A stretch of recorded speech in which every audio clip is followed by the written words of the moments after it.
Alright, East is the dealer on this one. North-South vulnerable, East-West are not vulnerable. And we have got a very boring hand for East, unfortunately. Completely flat, well not super flat, but 4-4-3-2 is pretty balanced. 9 points. There's nothing for East to be done here, not as an opener anyway. Not shapely enough or strong enough to open. Would only bid as a responder to an opener or an overcall. So clearly right here for East to pass. Alright, now to South. South has got, what's that, 5, 6, 7, 8, 9, 10, 11 points in total. So close to an opening hand. This is a classic rule of 20 hand. Your points plus the number of cards in your two longest suits. So 11 plus 5 plus 4. Does that get you to 20? In this case the answer is yes. So we can open the bidding because 11 points with a 5-4 is as good as a 12-point hand, is what the rule of 20 says. So if we're going to open the bidding, we should open our longest suit first, open spades, rebid diamonds to show our 5-4. So because of the rule of 20 we can open, therefore we should open one spade.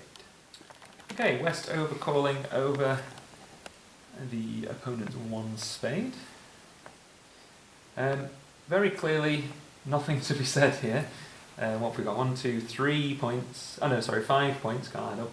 5 points, completely flat. No 5-card suits, no strength to double or anything like that. So West has got an obvious pass. Okay, now to North. So North has got a good hand. There's bound to be one somewhere. They got 8, 12, 15 points in total. A nice hand, and our partners open the bidding. So we're definitely going to game as a minimum here, with the potential for a slam. Now it depends on North-South system as to whether they play 5-card majors or not. Now 5-card majors is a staple in a lot of systems, but it depends what North-South had agreed here. If we were playing ACOL, i.e. 4-card majors, North wouldn't know that South has 5 spades. So North wouldn't know necessarily of a spade fit yet.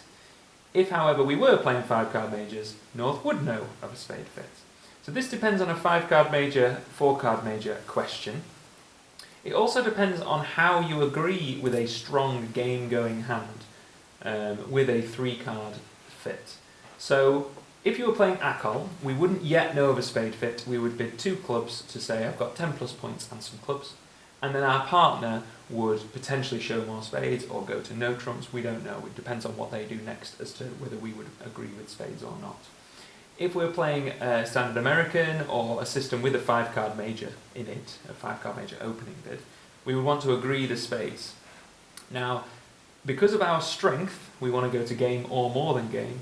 We would want to agree the spades in a strong manner. So we wouldn't want to bid, say, 2 spades or 3 spades, which are limit raisers, 6 to 9, 10 to 12 kind of vibe. So it depends on how you would have agreed to show a game-going hand with a major fit. You could use Jacoby 2 no trumps, but traditionally in Standard American, you would want a 4-card fit for their major to use Jacoby. So I'm going to say we're playing Standard American yellow card only because it creates the intrigue. With ACOL, it's obvious. You bid 2 clubs, partner shows you a 5-4. You find the spade fit. Because we have a 5-card spade suit known over there, we have to show a spade fit, but a good hand. We can't bid 2 spades or 3 spades because that's non-forcing. We could bid 4 spades, also non-forcing, but might miss a slam. So if we just bid 4 spades, we might miss a bigger contract. So what you have to do in Standard American is you have to bid 2 clubs as well as ACOL, which is 2 over 1, which is game forcing. So a 2-level response in a new suit is 12 plus points an opening hand, opposite an opening hand. And when our partner then does whatever it is they're going to do, we then agree the spades, and that's a game forcing way of agreeing spades. 2 over 1 is game forcing. Going back to your major shows 3 cards in your major, but game going. If we had fewer points with a 3-card spades fit, 3 cards or better, we could bid 2 spades or 3 spades, but we're too strong to do that. So, in Standard American, you need to use 2 over 1 as a vehicle to get to a game-forcing auction. 2 over 1 first, then we go to the spades to show the fit. And our partner knows we've game-forced, we've shown a spade fit, there might be a spade slam. Depends on how good our partner's opening bid is. So interestingly, in both ACOL and Standard American, even though in a Standard American you know there is a spade fit, you still bid clubs in order to get to the spade fit later. It's a way in which you use the 2 clubs as a game-forcing bid. Whereas with ACOL you use 2 clubs because you're not certain there's a fit yet. Different reasons, same bid. So I'm going to say Standard American only because it creates a bit more interest in the bidding, but both systems would probably find the spade fit here. For now though, 2 clubs, game forcing, 4 or more clubs, 12 or more points in Standard American. Okay, so partners game forced, so we have to bid again, but we're always going to bid again if partner bid a new suit anyway. And we want to show more about our hand. So we've shown our 5 card spade suit. Now it's right to bid diamonds to confirm it's a 5-4 style hand. No need to jump, even if we were stronger, which we aren't, but no need to jump in Standard American because you're game forced. So I'm going to bid 2 diamonds, shows a 5-4, lets our partner decide between bidding 4 suit forcing, supporting the spades, supporting the diamonds, rebidding clubs, going to no trumps. They have lots of options. Because we're game forced, we don't need to rush. And that's the beauty of 2/1. When you have a game forcing hand, you can take your time, describe your hands, find the appropriate contract. The downside to 2/1 is sometimes you don't have a hand strong enough to do that. So that's the trade-off. So I'm going to bid diamonds to show a 5 and 4, let our partner describe their hand further. They've got lots of options, but we don't know where they're going to go. Okay, so now back to North, and we've heard our partner's got 5 spades, 4 diamonds, and we don't know much more than that at this stage. But now, because we did our game forcing bid earlier, we can now show the spade fit, and we don't need to jump to game because we're already game forced. So now we can bid 2 spades to say, well, I actually have a spade fit, but I just wanted to game force first. And because we've game forced and then shown a spade fit, it allows our partner to show slam interest if they have slam interest. So now we can show the spade fit, and because and only because we're game forced, we can go to the 2 level. If we weren't playing a game forcing 2/1, we would have to jump to game or bid 4 suit forcing or something to keep the bidding alive. Because we're playing Standard American and because this is 2/1, we can take our time. Alright, so partner's game forced, shown as a spade fit. So we know 4 spades is a safe contract now. The question is, do we have any interest in any more than 4 spades? And the answer here is clearly no. And the reason why is we've only got 11 points, we only just about open on the rule of 20. We've not really got any interest. Unless our partner's hand is stonkingly good, like 19-20 kind of range, we're not going to make a slam. So I think the correct action now is to bid 4 spades to try and end the auction. If our partner does have that amazingly good hand of 18, 19, 20, that kind of region, they can bid 4 no trumps anyway. So it doesn't cost us, it doesn't mean we'll miss a slam if it's obvious. But what we should do is try to stop our partner from getting excited about the possibility of a slam. They've shown a game-going hand with a spade fit. They might want to press on. We could, if we were interested, do some kind of control bid, 3 clubs to show the ace of clubs, 3 diamonds to show the ace of diamonds. We could therefore bid 3 hearts to show the ace of hearts with this hand. But there's not enough strength. We've only got 11 points. We don't know game is going to even necessarily be easy, never mind a slam. So I think we should bid 4 spades in an attempt to end the auction. So jump straight there, and a game forced auction says, I'm not interested in anything further, I'm happy to stop here. So back to North, and the question I suppose now is, should we bid on any further? Partners bid 4 spades, which is very dismissive of the possibility of a slam. They had a lot of different bids they could have made, like a control bid, or they could have just bid 3 spades, leaving room for us to control bid, and they haven't. They bid 4 spades in an attempt to end the auction. So that would show a minimum opening hand, a 7 loser or around 12-ish, 13-ish points. No interest in anything more. So because our hand is balanced, we should follow the points level of discussion. And if our partner's got around 12, 13-ish points, with our 15, that isn't enough for a slam. It's close, but you want around 30 or so to go for a slam. We've got somewhere in the region of 27, 28, not quite enough. And the fact that our partner has so adamantly denied the possibility of a slam, I think the correct action is to listen to them and stop. We would want more in the region of sort of 18-ish, where we want to be pressing on anyway, i.e. disregarding their notion to stop and press on anyway. We need a really good hand to do that. We want kind of 18-ish plus their 12 to give us the 30-ish we would want. So basically another king-ish, the king of spades as well, something like that. In this instance, it's not that good. It's quite good, but it's not that good. So I think we should listen to our partners, attempt to stop, and let them play in just game. Okay, so now to West. 4 spades the winning contract, and now to West to decide the lead. And I think there's a standout lead here, which is top of a sequence. As you know, I like top of a sequence leads. So Jack 10-9 is a solid sequence. It's not excellent, but Jack 10-9 is a solid sequence. Will very rarely cost a trick to lead Jack from Jack 10-9, and as you know, you should lead top of the sequence, top of touching cards. The alternatives would be the club sequence, Jack 10, that is a sequence, or low from a diamond, low from an honour. Now I don't like low from a diamond honour because the opponents have bid diamonds on our right, so we'll be leading into the diamonds. So that's usually going to help the opponents. You might take a finesse for them, they might have a cheap trick in a 9 or a jack or something like that. So I'd be choosing between the two sequences, and I would choose the hearts because we have more of them and the sequence is stronger. And of course the clubs have been bid on our left, so Jack of clubs might actually help them build their club tricks. So I'm going to lead top of touching cards, Jack of hearts from top of touching 3, as a preference to the clubs because they bid them and the sequence is better in hearts. And it's the unbid suit, the hearts as well. So top of touching 3. Alright, down goes the dummy.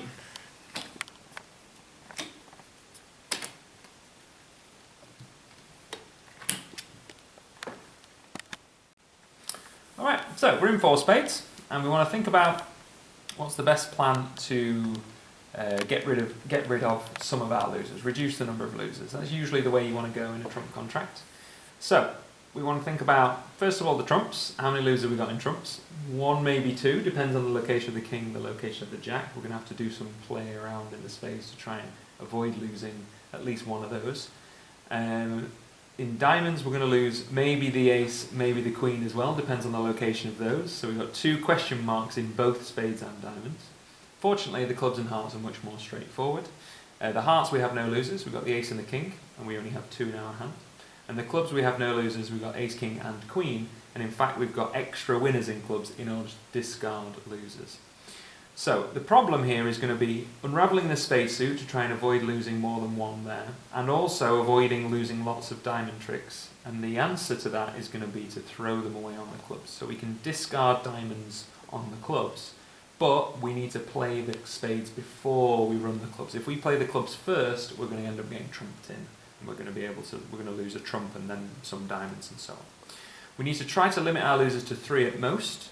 We're going to hopefully lose only one trick in trumps, and then hopefully only 1 or 2 maximum in diamonds. And once that's happened, then we're going to be able to run the clubs and throw the remaining diamonds away. That's going to be the general plan. As for which hand to win this heart in, the opponents have led top of a sequence heart. We could win the king on the table, or we could win the ace in our hand. It doesn't particularly matter. It's slightly better to leave the king of hearts on the dummy because it's an entry to the clubs. Should we need to get to the clubs later on, once the clubs have been played after the trumps, we're talking down the line, tricks 9 and 10, that kind of region. It's good practice to keep an entry with a long suit you intend to play later, just as a good way of transporting the lead there if you need to. The opponents might make us play our king of hearts later, depends on what happens, but it's just good practice to keep an entry with a long suit. So on this heart, I'm going to play low from the table, win the ace of hearts in hand, and then I'm going to tackle the spades.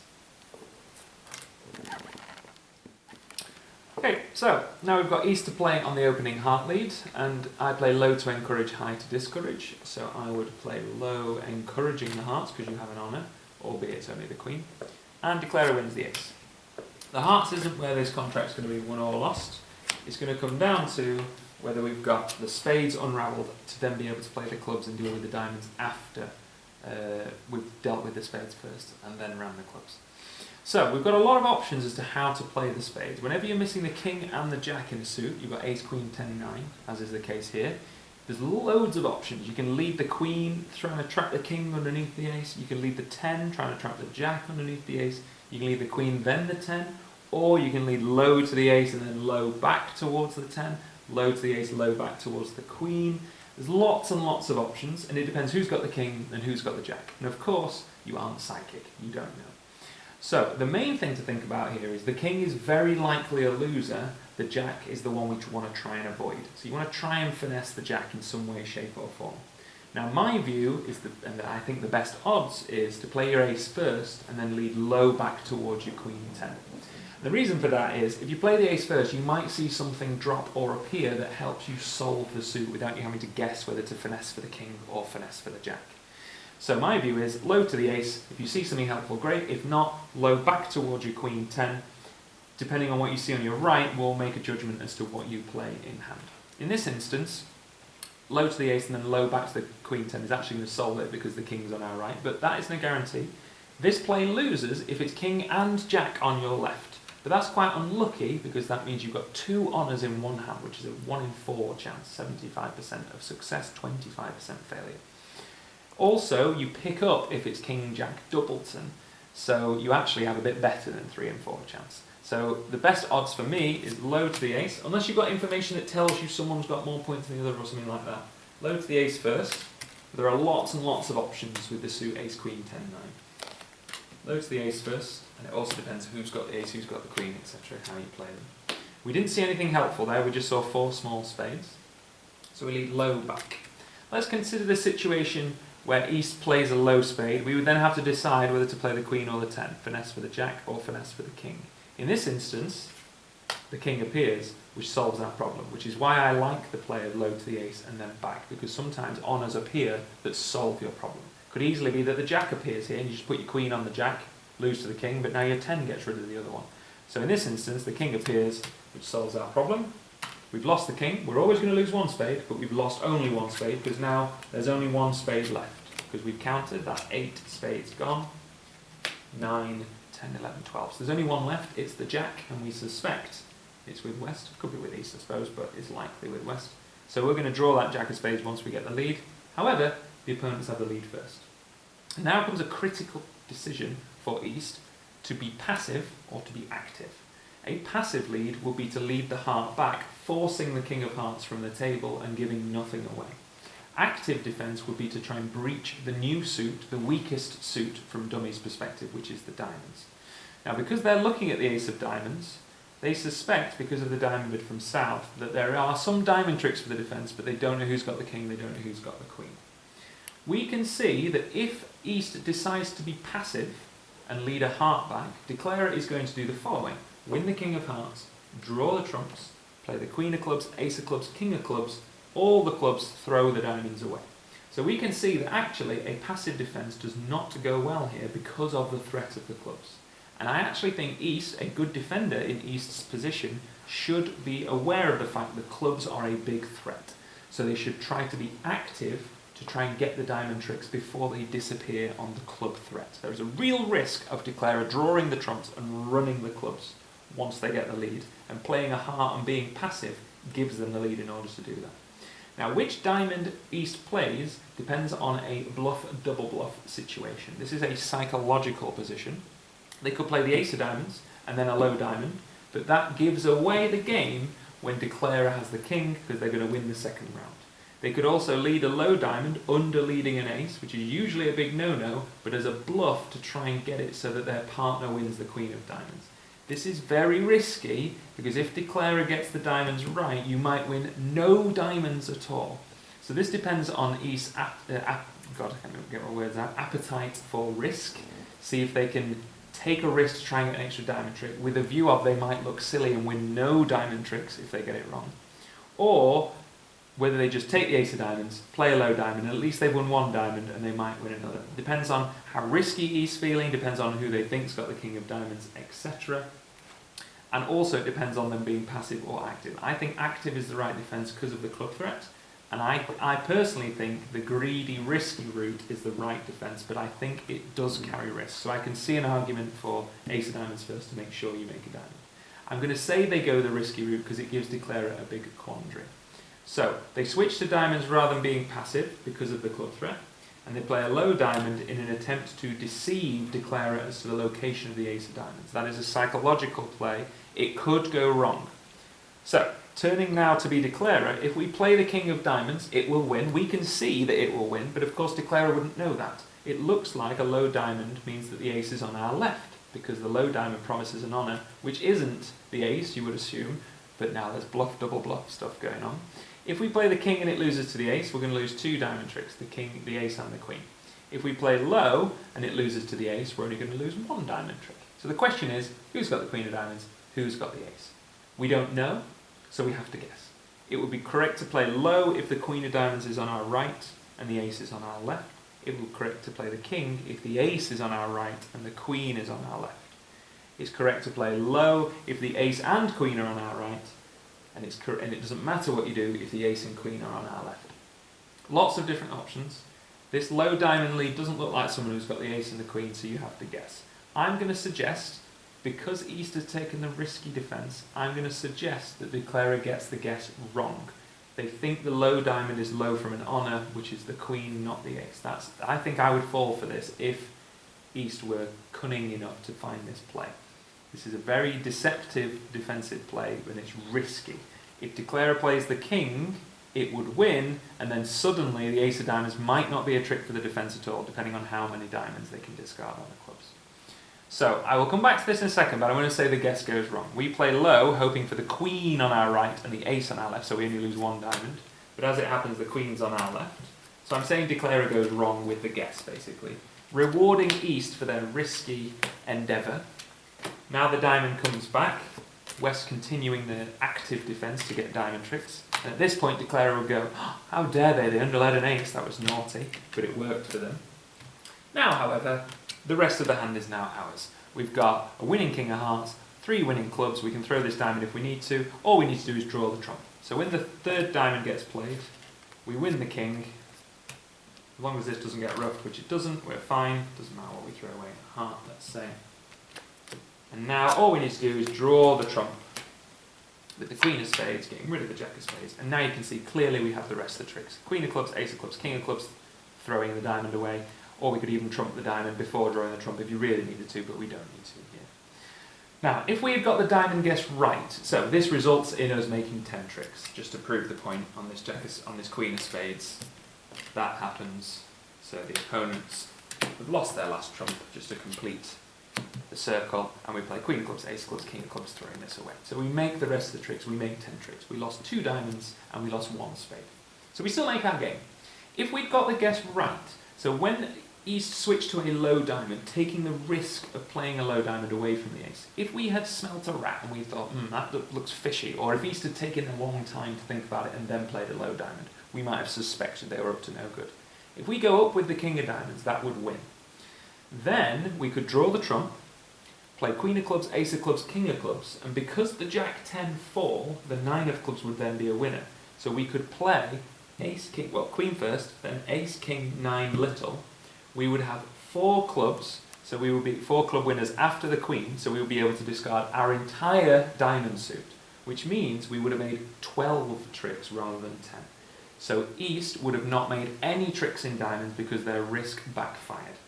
So this is why I was suggesting East should be active, but it depends on their appetite for risk as to how active they want to be.